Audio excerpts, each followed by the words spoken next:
Ghostbusters was arguably the most successful entertainment franchise of the 1980s. The original 1984 film starring legendary funny men Dan Aykroyd, Bill Murray and Harold Ramis, directed by Ivan Reitman, was the perfect storm of action, comedy and romance with a unique and memorable concept that instantly became a permanent fixture of American pop culture. For those who don't know about the Ghostbusters, all three of you who have just recently given up your old order Amish lifestyle to join the rest of us in the modern world, the story was about a group of parapsychologists who lost their university jobs due to their research into the supernatural being viewed by their peers as a ridiculous waste of money.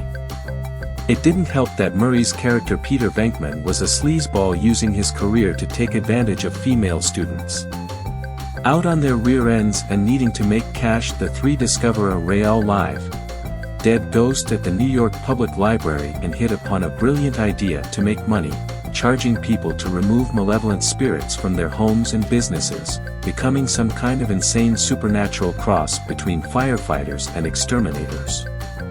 After hiring a fourth Ghostbuster by the name of Winston Zeddemore played by Ernie Hudson, the Ghostbusters discover that the recent surge in ghostly activity isn't just good for business, but a threat to the entire planet when an ancient Sumerian god named Gozer is summoned to our plane of existence.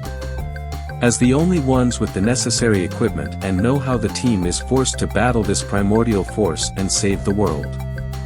The mega-hit movie led to the creation of a cartoon series that lasted well into the early 90s and an often maligned but decent sequel in 1989. The cartoon also spawned a vast toy line that practically printed its own money. Ask anybody who was a child in the 80s and very early 90s, Ghostbusters was huge, almost Pokemon huge. For some reason this success never translated into video games, which is a shame because the source material has all the makings of a great game. Given its popularity, Ghostbusters games were quickly released for almost every video game platform imaginable and ranged from barely playable to legendarily bad in the case of both Ghostbusters and Ghostbusters 2 on the NES. To add insult to injury, one of the only halfway decent Ghostbusters games to be released was New Ghostbusters 2 by HAL Laboratories, the developer famous for the Kirby and Super Smash Bros. Franchises, was only available in Europe and Japan.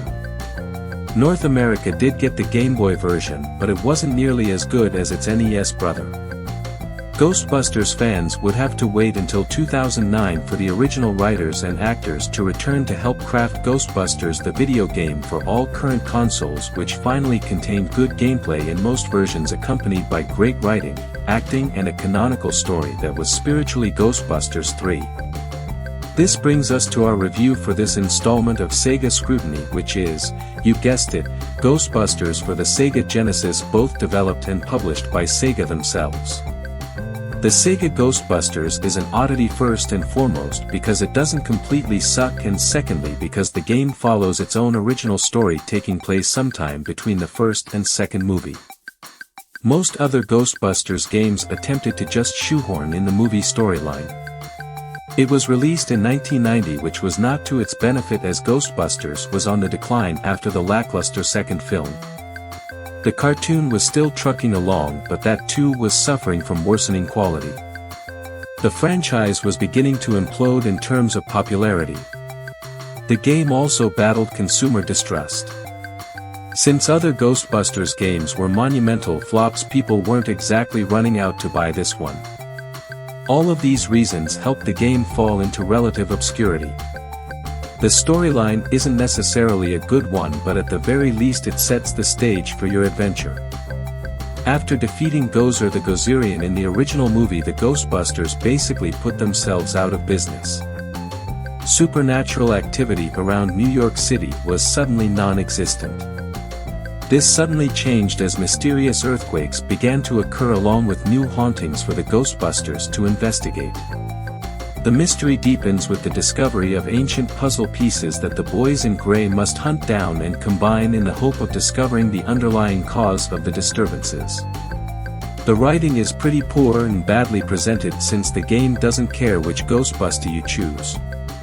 Since the dialogue remains the same no matter what, you'll get some strange out-of-character lines such as Egon saying, "We've got money, let's party," which is something Ghostbusters fans will find odd coming from the emotionless scientist we know and love. There are a lot of other tidbits that won't make much sense to people familiar with the franchise, like needing to buy equipment from this random scientist guy. The iconic Stay Puft Marshmallow Man also makes a welcome and obligatory appearance as a boss character, though it makes little sense from a story perspective. They've already defeated Gozer, Stay Puft, and nobody makes any mention of his return. You can ignore these elements and their lack of adherence to the source material easily enough, but they're still irksome. For the most part, the story is just there to move the game forward and nothing else. Don't expect anything near the caliber of the films. Another issue where the story is involved is something that a lot of Ghostbusters games have screwed up. There's no Winston. Winston was an integral character to the films. He was the outsider that didn't have a PhD and gave us the common man's perspective of what was going on. He wasn't one of the original Ghostbusters and was hired later in the first movie, but this game takes place after the movie, so where is he? For some reason game developers just didn't like Winston. Was it because he was black? That may be an unfair assumption to make, but the fact remains that he's not here or in many other old Ghostbusters games, and the absence is annoying. The graphics are nothing stellar, but there's nothing terrible here either. The first thing you'll likely notice are the character sprites, which have gotten a lot of criticism for displaying our heroes with giant heads and tiny bodies. The obvious reason this was done is to capture the facial likenesses of the characters without making the sprites so large that it would impede gameplay. It actually sort of works for me by giving the game a fun and cartoony feel. Your Ghostbuster will make a shocked expression when they're hit and knocked back in slapstick fashion. The goofy look may take some getting used to and is one of the aspects of this game that you'll either enjoy or loathe depending on personal taste. The level graphics are unfortunately mundane. While they do their job of portraying different environments, you basically get your generic fire level, ice level, and so on. The backgrounds are static and don't really take advantage of things like the parallax and animation that the Genesis was capable of. Even by 1990 standards, the eye candy is kept to a minimum. The weapon graphics get the job done, with the most visually impressive being the Ghostbusters' famous capture stream, but you'll never find yourself going, "Wow, that was awesome." One place where the graphics department didn't slouch is the bosses. The boss and middle boss monsters have a lot of visually unique designs that range from cool looking to really, really weird. Some people don't really like how odd some of the bosses and minor enemies are in this game, but I found the strange enemies fitting for the Ghostbusters universe, especially when you factor in the real Ghostbusters cartoon series, which has a lot of creatures far more absurd than anything represented in this game. At its core, the gameplay is that of a standard platformer. You run, you jump, and you shoot. This basic model is actually a good thing, since earlier attempts at Ghostbusters games often had complex and confusing elements that contributed to their unplayable natures. Another plus is that the controls are responsive and fun. There aren't really any sudden death pitfalls, and the jumping puzzles aren't frustrating or very difficult. The fun of simply controlling your character is make or break for this type of game, and I feel Ghostbusters performs admirably here. You start by choosing one of the three Ghostbusters available: Egon Spengler, Peter Venkman, or Ray Stantz. Egon is the fastest but has the least vitality, while Ray is the slowest but can take the most punishment. Peter is predictably a balance of the two.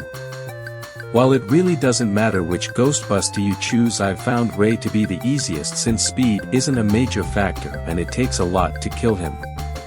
Between each mission, the Ghostbusters discuss current events in their firehouse headquarters, and you have a choice of proceeding to the city map, where you head to the next level, or visiting one of the shops.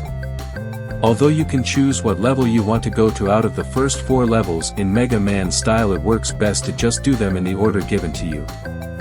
The first shop is an item shop run by a Chinese man who sells you Chinese food like a Peking duck that restores your health, screen-clearing bombs that affect ghosts for some reason, and night vision goggles which are all but required to beat the fire level.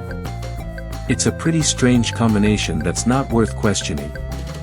The other shop is a weapon shop where you can upgrade your Ghostbuster with more powerful blasters, protective shielding and energy tank upgrades to give yourself more ammo for your special weapons.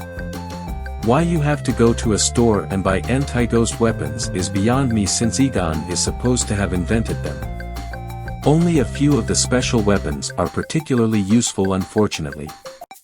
There's a three-way spread shot that will all but replace your primary weapon since it doesn't use much energy, and a bubble gun that traps ghosts and floats them off the screen, very useful for the few enemies in the game that are invincible to your normal attacks.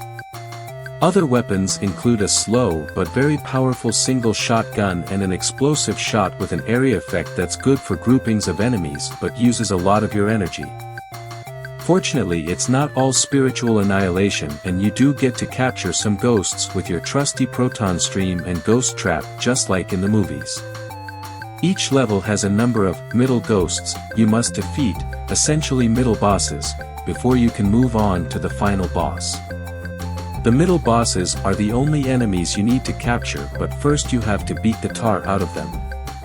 After they're defeated, they'll be reduced to a little green spirit which you must reel in with your capture stream in a little tug-of-war minigame.